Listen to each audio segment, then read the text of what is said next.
What's up guys, and welcome back to another episode of the Realistic Career Mode. It's episode number 30. Now we start today's stuff with scouting updates and an academy update as well, as we go through our second month's worth of scouting from the Republic of Ireland and also England as well. As I mentioned, I'm still waiting for that one player to go into our academy and then get a pro deal that's got that sort of like star power. So far we're yet to find one, but there are some decent players in our academy to be fair. Lucas Cameron looks really good as a Scottish central midfielder that I'm going to retrain as an attacking midfielder due to his range of attributes. Gale, a young right midfielder, 18 years old, already 64 overall with 88 to 94 potential as well. There's a young Scottish fullback in there called Riley McGregor, looks really good as well. So there are still some decent players in our academy, and they could have roles to play in the first team for this season and beyond as well.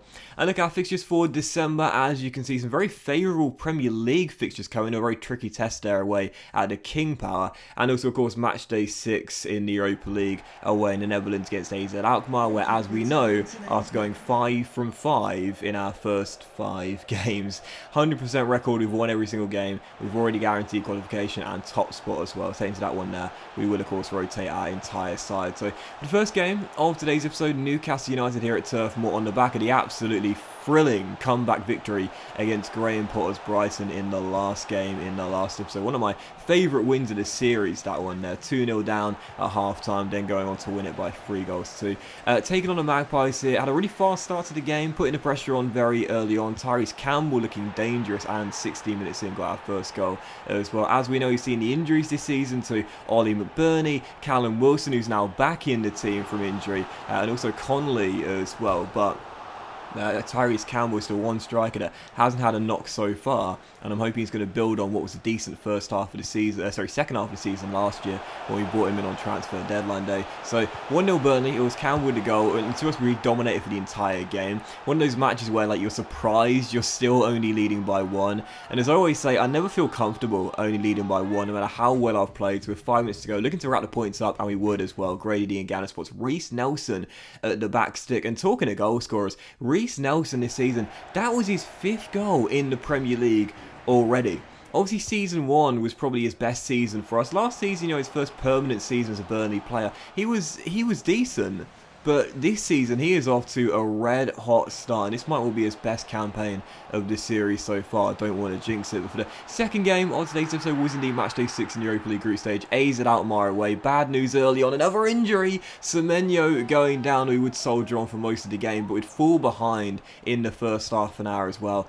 He scored a brace at Turf Moor. I mentioned him before. He's one of my favourite strikers in this year's FIFA Career Mode. Guys, if you've not had a chance to use him, I cannot recommend him highly enough. He's a teenage talent. He's absolutely rapid. He is perfect for your mid-table, bottom half of the side Premier League teams. He is just an amazing, lethal young Dutch striker. Myron Boadi scored there first, and then AZ Alkmaar scored 2 goals afterwards. What a goal this was in stoppage time, by the way. Game was done. Like, I fielded the backup side for the game, so I thought we'd lose anyway, but my goodness, what a chip from Carlson there to bag his brace in stoppage time. What was a 3-0 defeat. Didn't matter though, as we knew we'd already qualified and guaranteed top spots. Of defeat meant nothing to me, and as we saw the draw for the Europa League first knockout round, Burnley have got in the last 32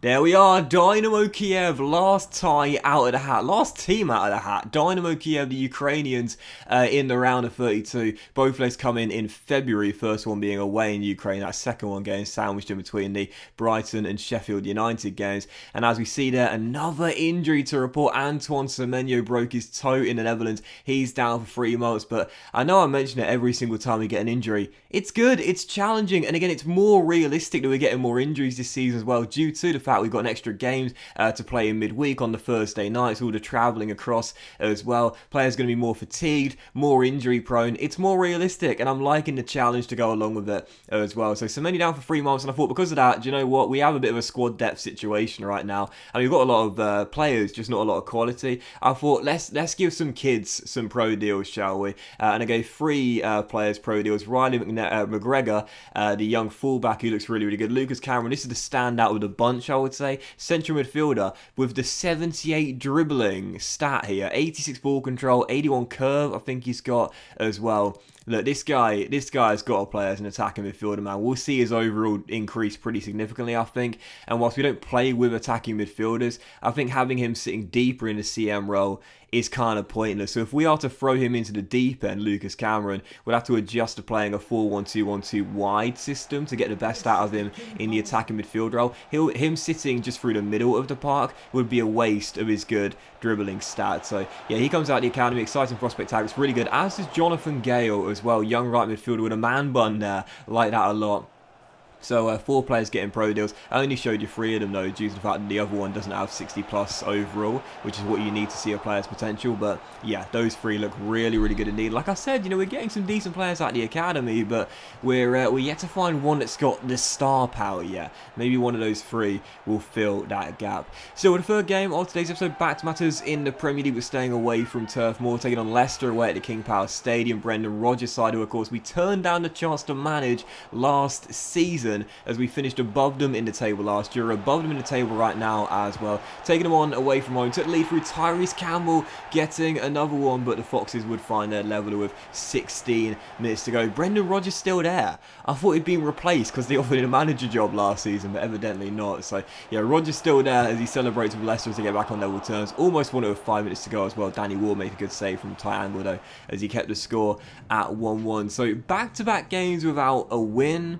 Only 1 in our last 3 in all competitions. Not relatively happy with that either, because should have taken the chances, dominated for the most part in the game, just didn't take the opportunities I had. And you know, if we are to finish in the Europa League spot and keep European football at Turf Moor, as we know, there are 2 ways to do it. One is through defending our FA Cup, which we won last year. As you see, right on cue, we've got the draw for the FA Cup 3rd round. We've got Preston North End. Is it a deep down or is it at home? No, it's at home at Turf Moor in the FA Cup 3rd round. So one way to do it is by defending and retaining our FA Cup. After reaching back-to-back FA Cup finals, that's definitely doable. But of course, the other ways to do it are 5th and possibly, depending on cup winners, 6th and 7th in the Premier League as well. You know, right now we are in the top 7, but if we're to stay there, we need to beat the teams that are below us in the table practically every time we face them. So disappointing slip up there away at the King Power, and following that here we will take on West Ham, looking to return to winning ways after none in our last 2. This was a really poor game as well. Didn't get many chances at all, barely created any opportunities, but with 21 minutes to go, took a golden one. Josh De Silva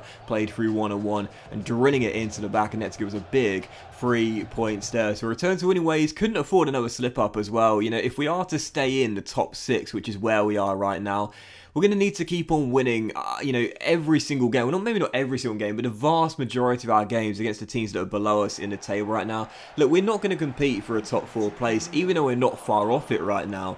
But top 6, top 7 is definitely doable. We had a very tough start to the season, but since then we've really turned it around and only lost twice since our tough beginning. So if we are to stay where we are right now, again, those are the games we've got to make sure we don't slip up in. We didn't there with a big return to winning ways. So for our final game of today's episode, 5th and final one here, Norwich away at Carrow Road, taking them on in East Anglia. Early on into the game, setting the pace with Tyrese Campbell, once again one of our top scorers this season. I think with goal number 7 or possibly goal number 8, giving us the early advantage, and then 6 minutes after the restart. Oh, this was nice from Grady Diangana.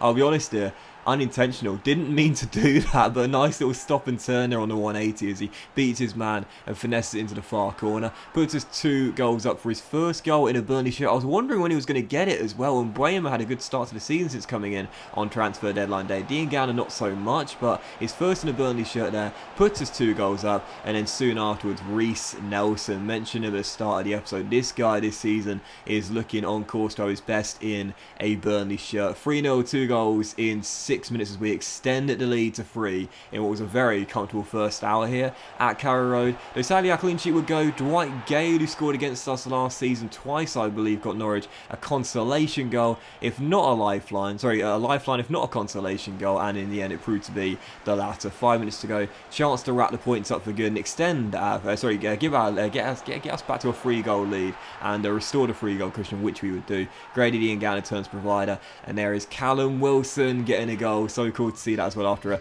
very tough start to the season with the early 3-month injury. That's his second goal in the Premier League. I don't think we'll see him return to the form he showed last season when he was our FA Cup winning hero, but he'll still have a place in our squad probably until he retires. We're officially at the halfway point, and here we are, 6th place in the table, 2 points off Chelsea in 5th, and only 2 points off Manchester United in 4th as well. We're only 7 points off the league leaders, so let's be honest here, halfway through the season, it's very unlikely we're going to be challenging for the title. And right now, the Canaries, the Blades, and the Cottagers are in the bottom 3 in the Premier League. Kane is leading the way, and this is why Spurs top of the table right now with 17 goals in 19. He is absolutely dominating. Tyrese Campbell is our top scorer so far with 8 in 15. De Silva has more assists than anyone else in our Burnley team with 7, and Nick Pope as well, by the way, 4th in the Golden Glove race with 7 clean sheets in 19. He's been a big reason, just like last year, while we're performing above expectations. Halfway through the season, 6th place, I will definitely take that. But that was this episode of the Realistic CM, guys. So thank you for watching. Hope you have enjoyed. If you haven't, please drop a like. Much love to you all. Have a fantastic day, and I'll see you for the next episode of the Realistic Career Mode as the January transfer window will open very soon.